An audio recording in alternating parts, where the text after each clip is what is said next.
Mahomes looks to throw it. Pump faking, right side, he wants it. A comeback cut. It is caught by Kelsey. Touchdown, Kansas City. One of the greatest duos in the history of the National Football League. And the Chiefs have won this incredible divisional playoff game in overtime. That was how perhaps the greatest game in NFL history came to an end last week as the Chiefs punched their ticket to a fourth straight AFC title game. And here we go. We're 4 quarters away from hopefully getting back to the Super Bowl.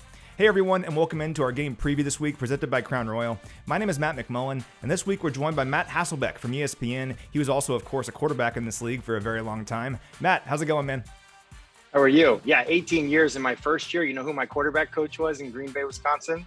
A guy named Andy Reid. So I lucked out. I got drafted to the right team with the right coach, and it made a huge difference. Yeah, and look at Coach Reid now. He's the only coach in NFL history to lead 2 separate franchises to 4 consecutive conference title games. And for the Chiefs trying to get back to a 3rd straight Super Bowl, as I mentioned. What a game last week for the Chiefs against the Buffalo Bills. I said it could be the greatest game of all time when it's all said and done. I still can't believe it, frankly. I've watched it like every night since then and can't believe what we saw.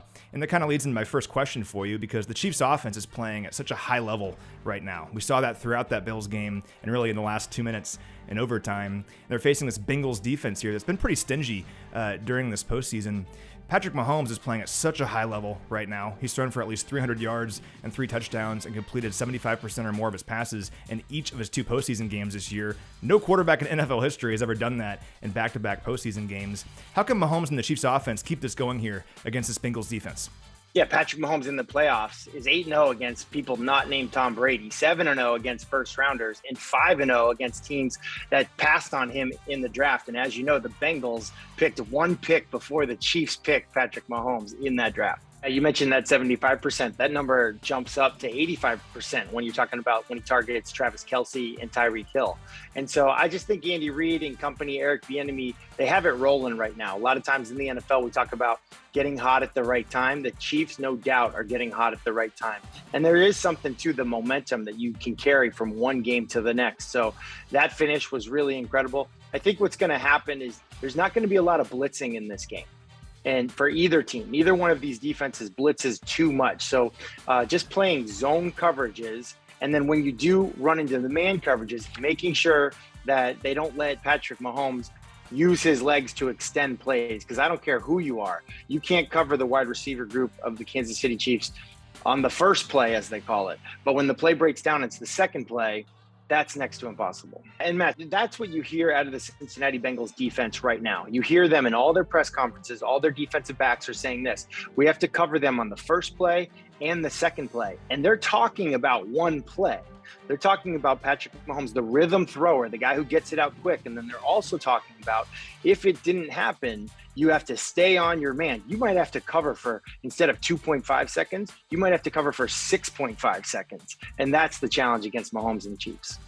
Yeah, this Bengals defense has been interesting this season. They ranked in the middle of the pack in most defensive categories this year, 17 overall in terms of scoring defense, but during this postseason, they've been tremendous. They held both the Raiders and the Titans under 20 points each. They've been great in the red zone, holding both of those teams to 2 of 8 overall in the red zone during this postseason run, and they've taken the ball away 5 times. So this defense has been impressive. They've really played up to the occasion here during the postseason, so the Chiefs will need to keep the offense going here against a defense that is playing with some confidence.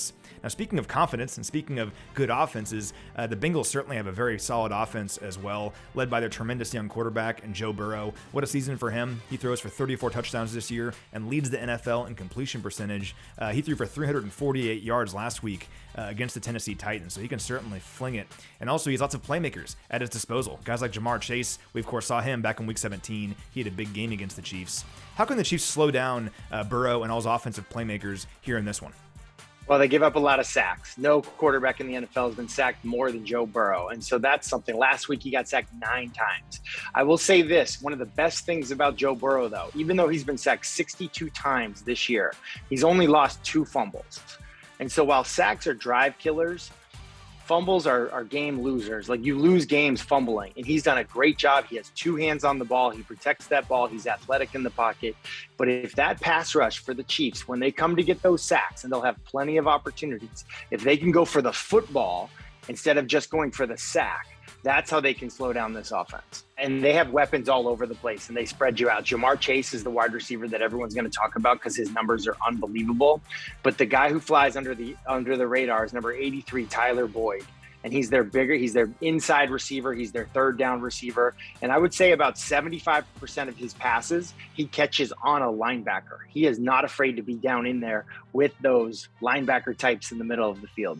Yeah, Boyd is one of several playmakers on this offense. Guys like T. Higgins, Joe Mixon, we haven't even talked about those guys. Lots of playmakers for Joe Burrow. But you make a great point about the pressure Burrow has faced this year. It's interesting because if you look at Pro Football Focus numbers, when Burrow has a clean pocket this season, PFF ranks him as the best quarterback in all of football. But those clean pockets have been very hard to come by. You mentioned it. He's been sacked more than any player in the NFL this year. 51 sacks in the regular season, and then 9 sacks last week against the Tennessee Titans. He's been under a ton of pressure. He's not quite as mobile as a guy like Josh Allen or Patrick Mahomes are in the pocket. So if you can get pressure, you really can disrupt the Cincinnati offense. The Chiefs got 4 sacks on Burrow back in Week 17. They were generating pressure throughout much of that game.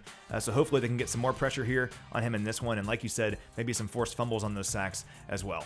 He's Matt Hasselbeck. Catch him on ESPN on Sunday morning on postseason NFL Countdown at 11 a.m. Central Time. He'll help get you ready for kickoff. This game can't get here soon enough. The Chiefs have fought and battled and clawed through so much adversity this season, but they're exactly where they intended to be when the season began. Now it's up to them to go out there and take it.